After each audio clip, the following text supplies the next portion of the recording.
নাজমুল আকন নামে 23 বছরে এক কলেজ ছাত্রকে জোরপূর্বক অপহরণ করে বিয়ে করার অভিযোগ পাওয়া গেছে। ঘটনাটি পটুয়াখালী জেলার। আকন পটুয়াখালী সরকারি কলেজের ইতিহাস ও সংস্কৃতি বিভাগের ছাত্র। গত 3রা অক্টোবর নাজমুল বাদী হয়ে পটুয়াখালী সিনিয়র জুডিশিয়াল ম্যাজিস্ট্রেট আদালতে একটি মামলা দায়ের করেছেন। মামলায় এক নারী সহ অজ্ঞাত 6-7 জনকে আসামি করা হয়েছে।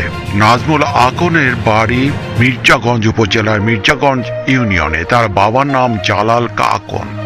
এ বিষয়ে নাজমুলের আইনজীবী অ্যাডভোকেট আব্দুল্লাহ আল নোমান গণমাধ্যমকে জানান, নাজমুল আকন পটুয়াখালী সরকারি কলেজের অনার্সের 4র্থ বর্ষের নিয়মিত ছাত্র।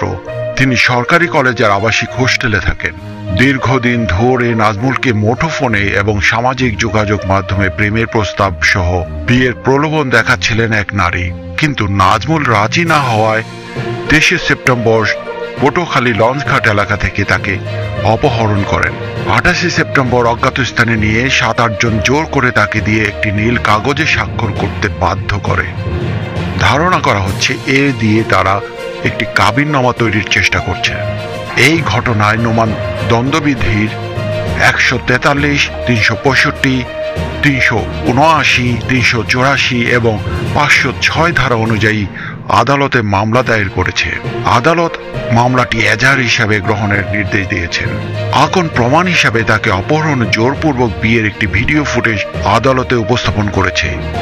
এ বিষয়ে অভিযুক্ত তরুণী বলেন, তার সঙ্গে আমার 2 বছরের প্রেম ছিল। নাজমুল আকন নিজ ইচ্ছায় বিয়ে করেছেন। অপহরণ কিংবা জোরপূর্বক বিয়ে করার যে অভিযোগ করা হয়েছে তা সম্পূর্ণ মিথ্যা।